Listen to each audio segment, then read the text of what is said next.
Pan Indian അല്ലെങ്കിൽ ബ്രഹ്മാണ്ഡ സിനിമകൾ എന്നൊക്കെ ഈ അടുത്താണ് നമ്മൾ കൂടുതലായിട്ട് കേൾക്കുന്നത്.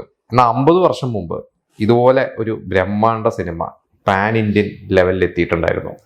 ആ ഒരു സിനിമയെക്കുറിച്ചാണ് ഞാൻ നിങ്ങളോട് ഡിസ്കസ് ചെയ്യാൻ പോകുന്നത്.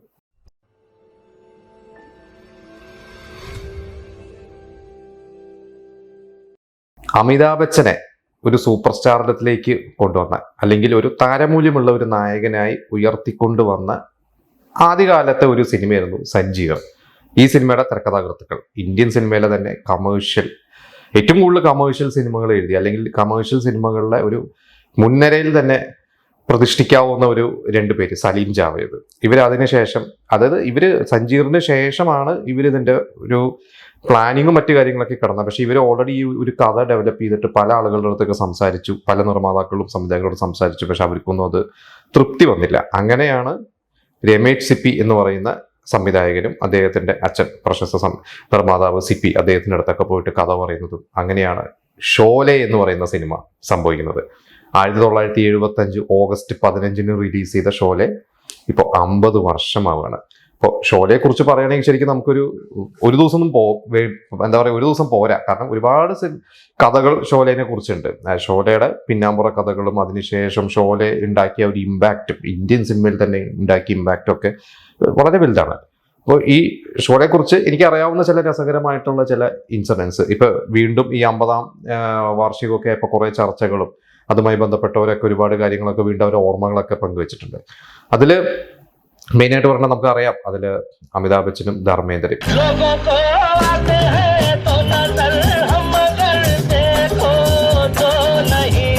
ശരിക്കും അന്ന് ആ സിനിമയിൽ ധർമ്മേന്ദ്രയാണ്, അന്ന് ശരിക്കും താരമൂല്യമുള്ള നായകൻ ധർമ്മേന്ദ്രയാണ്. ധർമ്മേന്ദ്രനെ ഫിക്സ് ചെയ്ത് പിന്നെ ശത്രുഘ്ൻ സിംഗിനെ പ്ലാൻ ചെയ്തിരുന്നു. പക്ഷെ ശത്രുഘ്ൻ സിംഗ് റോള് ചെയ്തില്ല. പിന്നെ അതിൽ നമുക്കറിയാം സഞ്ജീവ് കുമാർ ചെയ്ത റോള്, ആ റോളിൽ ആദ്യം ശരിക്കും ആ കഥയിലെ നായകൻ പറയുന്ന നായകൻ സഞ്ജീവ് കുമാറാണ്. കാരണം ഒരു റിട്ടയർഡ്, അല്ലെങ്കിൽ ഒരു ദുരന്തമൊക്കെ സംഭവിച്ച് 2 കൈകൾ നഷ്ടപ്പെട്ട ഒരു പോലീസ് ഓഫീസർ, അദ്ദേഹത്തിന്റെ കുടുംബം തകർത്ത ആ ഒരു വില്ലനോടുള്ള ഒരു പ്രതികാരം ചെയ്യാനായിട്ട് 2 ക്രിമിനൽസിനെ ഹയർ ചെയ്യുന്നതൊക്കെയാണ്. ആ ഒരു 2 ക്രിമിനൽസ് ആണ് ഈ പറയുന്ന ജയ് വീരു എന്ന് പറയുന്ന 2 കഥാപാത്രം. അതാണ് ധർമ്മേന്ദ്രയും അമിതാഭ് ബച്ചനും ചെയ്തത്. അന്ന് ശരിക്ക് അമിതാഭ് ബച്ചൻ അത്ര താരമൂല്യം, ഞാൻ നേരത്തെ പറഞ്ഞ പോലെ സഞ്ജീർ കഴിഞ്ഞിട്ടുള്ളൂ. അമിതാഭ് ബച്ചൻ അതിന് കയറി വരുന്ന ഒരു സമയമാണ്. പക്ഷെ ഓൾറെഡി ധർമ്മേന്ദ്ര സ്റ്റാറാണ്. ആ സിനിമയുടെ ടൈറ്റിൽ ആദ്യം എഴുതി കാണിച്ചിരുന്നത് ധർമ്മേന്ദ്രയുടെ പേര്, സഞ്ജീവ് കുമാറിന്റെ പേര് ഹേമമാലിനി. അത് കഴിഞ്ഞിട്ടാണ് അമിതാഭ് ബച്ചന്റെ പേര് എഴുതി കാണിച്ചിട്ടുള്ളത്. ഈ സിനിമ ശരിക്കും കുറെ കാലം എടുത്തു ആ സിനിമയുടെ ഷൂട്ട് തീരാനും മറ്റു കാര്യങ്ങളൊക്കെ ആയിട്ട്. കാരണം ഈ സിനിമയുടെ ഷൂട്ട് തുടങ്ങുന്നതിന് 2 മാസം 3 മാസം മുമ്പ് ആണ് അമിതാഭ് ബച്ചൻ ജയാ ബച്ചനെ വിവാഹം കഴിയുന്നത്. എന്നിട്ടാണ് ഇതിന്റെ ഷൂട്ടിലോട്ട് വരുന്നത്. ഈ ഷൂട്ട് നടക്കുന്ന സമയത്ത് തന്നെ ഇവര് പ്രഗ്നന്റ് ആയിരുന്നു. ശ്വേതാ ബച്ചൻ ഇവരുടെ വയറ്റിലാണ് ആ സമയത്ത്. അത് കഴിഞ്ഞ് ഈ സിനിമ കുറെ കാലം കഴിഞ്ഞ് സിനിമ റിലീസ് ചെയ്ത് 75 റിലീസ് ചെയ്യുന്ന സമയത്ത് അഭിഷേക് ബച്ചനെ ഇവർ പ്രഗ്നന്റ് ആയിരുന്നു. അപ്പൊ ഇവര് പറയും ഇവരുടെ ഒരു ലൈഫിലും ഒരു വലിയൊരു ജേണിയാണ്. ഇവരുടെ കല്യാണം കഴിഞ്ഞിട്ടാണ് വരുന്നത്. എനിക്ക് തോന്നുന്നു ഷൂട്ട് തുടങ്ങിയിട്ടാണോ കല്യാണം, അതോ കല്യാണം കഴിഞ്ഞിട്ട് ഷൂട്ട്? കാരണം ഏകദേശം ഒരു 1.5 വർഷം ഉണ്ടായിരുന്നു ഷോളയുടെ ഷൂട്ടൊക്കെ. അതേപോലെ തന്നെയാണ് ഹേമമാലിനി ധർമ്മേന്ദ്രനും. ഇവരുടെ ഒരു പ്രണയവും കാര്യങ്ങളും എല്ലാം പോകുന്നതും, അല്ലെങ്കിൽ കുറച്ചും കൂടി ഒരു ദൃഢമാവുന്നതൊക്കെ ഈ ഒരു സിനിമയിലാണ്. കാരണം അത്രയധികം കാലം ഇവർ ഒരുമിച്ച് ഈ സിനിമയിൽ ഉണ്ടായിരുന്നു. തമാശ രൂപേണൊക്കെ പിന്നീട് പല ചർച്ചകളുണ്ട്. ധർമ്മേന്ദ്ര അന്ന് ഇവർ തമ്മിലുള്ള കോമ്പിനേഷൻ സീൻസും ഗാനരംഗങ്ങളിലൊക്കെ മനഃപൂർവ്വം തെറ്റിക്കും. അല്ലെങ്കിൽ സ്പോട്ട് ബോയ്സിനൊക്കെ ഈ യൂണിറ്റിലുള്ള അവർക്കൊക്കെ ചെറിയ പൈസയൊക്കെ കൊടുത്തിട്ട് എന്തെങ്കിലും മിസ്റ്റേക്സ് വരുത്താൻ പറയും. കാരണം അത്രയും സമയം ഹേമമാലിനിയായിട്ട് സ്പെൻഡ് ചെയ്യാമല്ലോ എന്നുള്ളതായിരുന്നു ധർമ്മേന്ദ്രയുടെ ഒരു പ്ലാനായിരുന്നു അത്. പിന്നെ ഈ ഒരു സിനിമയുടെ ഷൂട്ട് ചെയ്തതിനെ കുറിച്ച്, ഈ ഷൂട്ട് ചെയ്ത സ്ഥലത്തെ കുറിച്ച് ഈ അടുത്ത് നമ്മുടെ മനോരമ പേപ്പറിലും ഉണ്ടായിരുന്നു. ഒരുപാട് ന്യൂസുകൾ പലപ്പോഴും ഇതിന്റെ ആനിവേഴ്സറി ആയിട്ടും ഇവരും പറയാറുണ്ട്. ഇത് കർണാടകയിലാണ് ഇത് ഷൂട്ട് ചെയ്തിട്ടുള്ളത്. ഇത് കർണാടകയിൽ രാമദേവര ബെട്ട എന്ന് പറയുന്ന ഒരു സ്ഥലത്താണ് ഇത് ഷൂട്ട് ചെയ്തത്. ശരിക്കും അതൊരു ഗ്രാമപ്രദേശമായിരുന്നു അന്ന്. അത് വളരെ ഉൾപ്രദേശമായിരുന്നു. അവിടെ അന്ന് ഒരുപാട് കാശ് ചെലവാക്കിയിട്ടാണ് അന്നൊരു സെറ്റ് ഇട്ടതും. അതുപോലെ തന്നെ മാംഗ്ലൂർ മൈസൂർ റോഡില് അന്ന് അങ്ങനെ വലിയ റോഡൊന്നുമില്ല. എന്നിട്ട് അവിടെ ഒരു ടാറിട്ടൊരു റോഡ് തന്നെ ഇതിനു വേണ്ടി പണിത് സാധനങ്ങളും ഇവർക്ക് ട്രാവൽ ചെയ്യാനും അതുപോലെ തന്നെ ഷൂട്ടിംഗ് സാധനങ്ങൾ കൊണ്ടെത്തിക്കാനും ഒക്കെ ആയിട്ട് ഒരു വലിയ റോഡ് തന്നെ പണിതിട്ടുണ്ടായിരുന്നു. ആ സ്ഥലം ഇന്ന് അതൊരു ടൂറിസ്റ്റ് പ്ലേസ് ആണ്. ഇന്ന് ഒരുപാട് മാറ്റങ്ങളോടെ വന്നു. പക്ഷെ അതിന് ഓരോ സ്ഥലങ്ങൾക്ക് ഇപ്പൊ ഗബ്ബാർ സിംഗ് എന്ന് പറയുന്ന അതിലെ വില്ലൻ കഥാപാത്രം, അംജദ് ഖാൻ ചെയ്ത വില്ലൻ കഥാപാത്രത്തിന്റെ അദ്ദേഹം ഇരിക്കുന്ന ഒരു മല മുകളിൽ ഇരിക്കുന്നൊക്കെ ഉണ്ട്. അപ്പൊ അതിന് ഒരു പേരുണ്ട്, ഞാൻ ആ പേര് മറന്നുപോയി. അതുപോലെ സിപ്പി നഗർ, ഇപ്പൊ രമേശ് സിപ്പി, അദ്ദേഹത്തിന്റെ അച്ഛൻ സിപ്പി, ജി കെ സിപ്പി, അപ്പൊ ഇവരുടെയൊക്കെ പേര് സിപ്പി നഗർ എന്ന് വിളിക്കുന്നുണ്ട്. അന്ന് അവിടെ ഇതിന്റെ സെറ്റ് പണിയാനും മറ്റു കാര്യങ്ങൾക്കൊക്കെ വേണ്ടിയിട്ട് ആ ഗ്രാമപ്രദേശത്തിലുള്ള അവിടുത്തെ ആളുകളെ തന്നെയാണ് കൂടുതലും ജോലിക്ക് വിളിച്ചത്.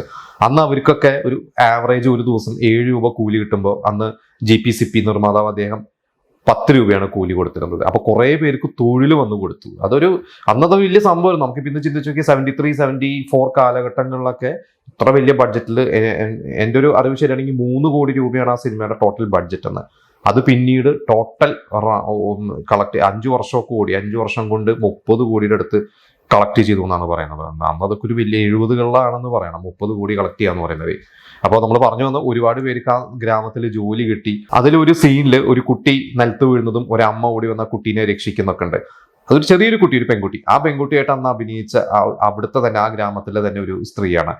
ആ സ്ത്രീക്ക് ഇപ്പോഴും ജീവിച്ചിരിപ്പുണ്ട്, പ്രായമായി. ബോറമ്മ എന്നെന്തോണ് ആ സ്ത്രീയുടെ പേര്. അതുപോലെ അന്ന് ആ സ്ത്രീയുടെ അമ്മയായിട്ട് അഭിനയിച്ച പ്രശസ്ത നടിയും അതുപോലെ തന്നെ ഒരു സ്റ്റണ്ട് ആർട്ടിസ്റ്റൊക്കെ ആയ ഒരു ലേഡിയാണ്. അവര് രേഷ്മ പട്ടാൻ എന്നാണ് അവരുടെ പേര്. അവര് എനിക്ക് തോന്നുന്നു ഇന്ത്യയിലെ തന്നെ ആദ്യത്തെ ഫീമെയിൽ സ്റ്റണ്ട് ആർട്ടിസ്റ്റ് ആണ്. ഒരു സ്റ്റണ്ട് ആർട്ടിസ്റ്റ് അസോസിയേഷനിലൊക്കെ ആദ്യമായിട്ടൊരു ലേഡിക്ക്, ഒരു സ്ത്രീക്ക് മെമ്പർഷിപ്പ് കിട്ടിയത് ഇവർക്കാണ്. ഒരുപാട് സിനിമകളിൽ അഭിനയിച്ചിട്ടുണ്ട്. പക്ഷെ അവര് ഒരുപാട് ഭയങ്കര ഒരു കഴിവുള്ള സ്ത്രീയാണ്. ആ സ്ത്രീയുടെ തന്നെ ശരിക്കും ഒരു കഥ തന്നെ ഒരു എപ്പിസോഡ് ചെയ്യാനുള്ളത് അത്രയ്ക്കുണ്ട്. അപ്പൊ ഈ പറഞ്ഞ പോലെ ആ ഗ്രാമത്തിലുള്ളവർക്കൊക്കെ അവർക്കും ഭയങ്കരമായിട്ട് ഇമോഷണലി ഭയങ്കര അറ്റാച്ച്ഡ് ആയിട്ടുള്ള സിനിമയായിരുന്നു ഷോലെ. പിന്നെ ഇതിന്റെ മറ്റൊരു തമാശ എന്താണെന്ന് വെച്ച് കഴിഞ്ഞാൽ, ആ ഗ്രാമത്തിലെ കുറച്ച് സ്ത്രീകൾ, ഈ പറഞ്ഞ ഹേമമാലിനി ധർമ്മേന്ദ്ര അല്ലെങ്കിൽ അമിതാഭ് ബച്ചൻ, ജയ ബച്ചനൊക്കെ കൂടാതെ തന്നെ ഈ സിനിമയുടെ ഷൂട്ടിന് വന്നിട്ടുള്ള യൂണിറ്റുകാര്, ഇതിന്റെ ഡ്രൈവർമാര്, ഇതിൽ പലവരും ആ ഗ്രാമത്തിലെ സ്ത്രീകളുമായി പ്രണയത്തിലാവുകയും ചിലവർ ഒളിച്ചോടി പോയിട്ടുണ്ട്, ചിലവർ ആ സ്ത്രീകളെ വിവാഹം കഴിച്ചു, അവിടെ സെറ്റിൽ ആയതുകൊണ്ട്.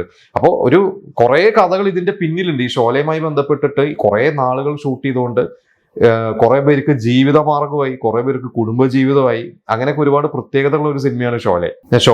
1975 ഓഗസ്റ്റ് 15 ഞാൻ ആദ്യം പറഞ്ഞിരുന്നു, അന്നാണ് റിലീസ് ചെയ്യുന്നത്. ശരിക്കും ഈ സിനിമ റിലീസ് ചെയ്ത സമയത്ത് അങ്ങനെ വലിയൊരു പ്രതീക്ഷയൊന്നും ഇവർക്ക് ഇല്ലായിരുന്നു. കാരണം ആ സിനിമ ഒരു തണുപ്പൻ മട്ടിലായിരുന്നു. അതിന്റെ ഇനീഷ്യലൊക്കെ ആദ്യത്തെ ഒരാഴ്ച ഒന്നും വലിയ അഭിപ്രായമില്ല. സലീം ജാവേദിലെ, നമുക്കറിയാം സലീം ജാവേദ് എന്ന് പറഞ്ഞു കഴിഞ്ഞാൽ ഇന്ത്യൻ സിനിമയിൽ തന്നെ അവരെ വെല്ലാൻ പറ്റിയ കമേഴ്ഷ്യൽ റൈറ്റേഴ്സ് വേറെ ഇല്ല. അത് ഒരുപാട് എല്ലാ കമേഴ്ഷ്യൽ ഡയറക്ടേഴ്സും റൈറ്റേഴ്സും പറയാറുണ്ട്. സൽമാൻ ഖാന്റെ അച്ഛൻ സലീം ഖാനും നമ്മുടെ ഫർഹാൻ അക്തറിന്റെ ഒക്കെ അച്ഛൻ ജാവേദ് അക്തറും, ഇവർ രണ്ടുപേരും കൂടി ചേർന്നാണ് സലീം ജാവേദ്. അതിൽ ജാവേദ് അക്തർ ഇപ്പൊ ഈ റീസെന്റ് പറഞ്ഞിട്ടുണ്ടായിരുന്നു, ഞാൻ ഷോലെ അന്ന് റിലീസ് ചെയ്ത സമയത്ത് 5-6 തവണ തിയേറ്ററിൽ പോയി കണ്ടു. അത് ഞാൻ കണ്ട വേറൊന്നിനുമല്ല, ആ സിനിമയ്ക്ക് അഭിപ്രായം മോശമായിരുന്നു, കളക്ഷൻ മോശം. അതെന്താണെന്ന് അറിയാനാണ് പോയത്. പിന്നീട് ഇപ്പൊ ഞാൻ കണ്ടിട്ട് കുറെ കാലമായി, അല്ലെങ്കിൽ ഞാൻ എന്റെ സിനിമകൾ കുറെ കാലം കഴിഞ്ഞാൽ പിന്നെ അങ്ങനെ റീവിസിറ്റ് ചെയ്യാറൊന്നുമില്ല എന്നാണ് അദ്ദേഹം പറഞ്ഞത്. അപ്പൊ ആ സിനിമ തണുപ്പൻ മട്ടിലാണ് എന്റെ കളക്ഷനൊക്കെ വന്നത്. പക്ഷെ പിന്നെ ആ കളക്ഷനൊക്കെ വെട്ടിച്ചിട്ട് അത് എവിടെയോ കൊണ്ടെത്തിച്ചു. നമുക്കറിയാം 5 വർഷം അതിന്റെ പലതരം റെക്കോർഡുകൾ കേട്ടിട്ടുണ്ട്. അതായത് എൻ്റെ ഒരു അറിവ് ശരിയാണെങ്കിൽ ഈ സിനിമ 5 വർഷം തുടർച്ചയായിട്ട് ഓടിയിട്ടുണ്ട്. ശരിക്കും ഇതിന്റെ കളക്ഷൻ പിന്നീട് ഈ കളക്ഷനെ ബ്രേക്ക് ചെയ്തത് 94 ഹം ആപ്കെ ഹൈക്കോ എന്ന് പറയുന്ന സിനിമയാണ്. അതിനു മുമ്പ് എനിക്കൊന്ന് ഡിസ്കോ ഡാൻസർ എന്ന് പറയുന്ന 82 റിലീസ് ചെയ്ത മിഥുൻ ചക്രവർത്തിയുടെ സിനിമ, അതും എനിക്ക് തോന്നുന്നു ഇതിന്റെ കളക്ഷൻ ചില ഏരിയയിൽ എന്തോ ഒരു കളക്ഷൻ എനിക്ക് കറക്റ്റ് അറിയില്ല. ഡിസ്കോ ഡാൻസർ ഷോലയുടെ ചെറിയൊരു റെക്കോർഡ് എന്തോ ബ്രേക്ക് ചെയ്തിട്ടുണ്ട്. പക്ഷെ ശരിക്കുള്ള റെക്കോർഡ് കളക്ഷൻ വൈസ് ബ്രേക്ക് ചെയ്തത് ഹം ആപ്കെ ഹൈക്കോനാണ്. പക്ഷെ നമുക്ക് ഈ പണത്തിന്റെ ഒരു ഇൻഫ്ലേഷൻ മറ്റു കാര്യങ്ങളൊക്കെ വെച്ച് നോക്കുമ്പോൾ ഇന്നും ഷോലെ തന്നെയാണ് മുമ്പിൽ തന്നെ നമ്മൾ പറയേണ്ടി വരും.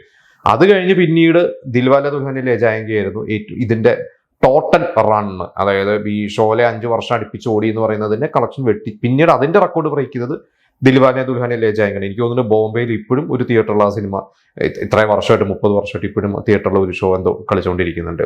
അപ്പൊ ഒരുപാട് റെക്കോർഡുകളാണ് ഈ സിനിമ. അന്ന് ശരിക്കും അത് ഫസ്റ്റ് കട്ടായപ്പോൾ 204 മിനിറ്റ്, അതായത് 3 മണിക്കൂറിനേക്കാളൊക്കെ 3 മണിക്കൂർ 20-25 മിനിറ്റ് ഉണ്ടായിരുന്നു. കുറെ വയലൻസ് ഉണ്ടായിരുന്നു. പക്ഷെ അന്ന് സെൻസർ ബോർഡ് കത്രിക വെച്ചിട്ട് കുറെ സീൻസ് കട്ട് ചെയ്ത് കളഞ്ഞിട്ട് അതിലാ സഞ്ജീവ് കുമാർ ഈ പ്രതികാരം തീർക്കുന്ന രംഗങ്ങളൊക്കെ കുറച്ച്, വില്ലനോട് പ്രതികാരം തീർക്കുന്നൊക്കെ കുറച്ച് വയലന്റ് രംഗങ്ങളൊക്കെ ഉണ്ട്. അപ്പൊ അതൊക്കെ കുറെ കട്ട് ചെയ്തിട്ട് 184 മിനിറ്റ് 190 മിനിറ്റോ എന്തോ ആണ് അന്ന് തിയേറ്ററിലുണ്ട്. പക്ഷെ പിന്നീട് കുറെ കാലം കണ്ട് എനിക്ക് തോന്നുന്നു ഇപ്പൊ ഹോം വീഡിയോ അല്ലെങ്കിൽ OTT-ലൊക്കെ അതിന്റെ കുറച്ച് വേർഷൻസ് ഒക്കെ 204 മിനിറ്റിന്റെ വേർഷൻസ് ഒക്കെ ഇറങ്ങിയിട്ടുണ്ട് തോന്നുന്നു. അതോ തിയേറ്റേഴ്സിലെ പിന്നീട് കുറെ ഫെസ്റ്റിവൽസിലൊക്കെ പലപ്പോഴും വിദേശത്തൊക്കെ പ്രദർശിപ്പിച്ചപ്പോൾ 204 മിനിറ്റിന്റെ ഇതാണ് പ്രദർശിപ്പിച്ചത്. പിന്നെ നമുക്കറിയാം വർഷങ്ങൾ കഴിഞ്ഞിട്ട് രാംഗോപാൽ വർമ്മ ഈ സിനിമ റീമേക്ക് ചെയ്തു. അത് ഭയങ്കര പരാജയമായിരുന്നു, നല്ല ചീത്തപ്പേര് വരുന്നു, ഒരാവശ്യമില്ലായിരുന്നു എന്നുള്ളതാണ് പിന്നീട് എല്ലാവരും പറഞ്ഞു. അജയ് ദേവഗനും മറ്റൊരു പുതിയ നായകനെയായിരുന്നു അഭിനയിച്ച സഞ്ജീവ് കുമാറിന്റെ വേഷത്തിൽ നമ്മുടെ ലാലേട്ടനായിരുന്നു. ലാലേട്ടന്റെ പണിയൊക്കെ വൃത്തിയായി ചെയ്തു. പക്ഷെ ഷോലെ എന്നും ഒരു ക്ലാസിക് തന്നെയാണ്. കാരണം നമ്മുടെ മണിരത്നം ഇന്ത്യൻ സിനിമയിലെ തന്നെ കമേഴ്ഷ്യലും ക്ലാസിക് സിനിമകളൊക്കെ എടുക്കുന്ന മണിരത്നം പറഞ്ഞിട്ടുണ്ട്, ഷോലയാണ് കമേഴ്ഷ്യൽ സിനിമകളിലെ ഏറ്റവും ബെസ്റ്റ് സ്ക്രിപ്റ്റ്. ഷോലെ കഴിഞ്ഞാൽ ന്യൂഡൽഹി ഡെന്നിസ് ജോസഫിനോട് പറഞ്ഞാണ്. ഡെന്നിസ് ജോസഫ് പറഞ്ഞു ഷോലെ തന്നെയാണ് നമ്പർ 1, അത് കഴിഞ്ഞ നായകൻ. പക്ഷെ ഷോലെ തന്നെയാണ് നമ്പർ 1 എന്ന രീതിയിലാണ് എല്ലാവരും പറയുള്ളത്. കാരണം ഇന്നും നമുക്കറിയാം അതിന്റെ ഒരു പാറ്റേൺ പിടിച്ചിട്ട് പിന്നീട് ഒരുപാട് സിനിമകൾ ഒരുപാട് ഭാഷകൾ വന്നിട്ടുണ്ട്, ഈ ഒരു റിവെഞ്ച് ഡ്രാമയും കാര്യങ്ങളൊക്കെ. എന്തായാലും 50 വർഷമായി.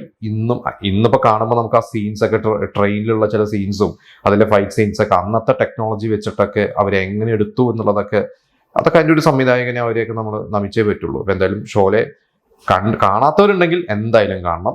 നിങ്ങൾ കണ്ടവരാണെങ്കിൽ എനിക്കറിയാം നിങ്ങൾ പല പ്രാവശ്യം കണ്ടിട്ടുണ്ടോ, വീണ്ടും ഒന്ന് റീവിസിറ്റ് ചെയ്യുക. 50-ാം വർഷമാണ്. എന്തായാലും വാച്ച് ചെയ്യുക, എൻജോയ്.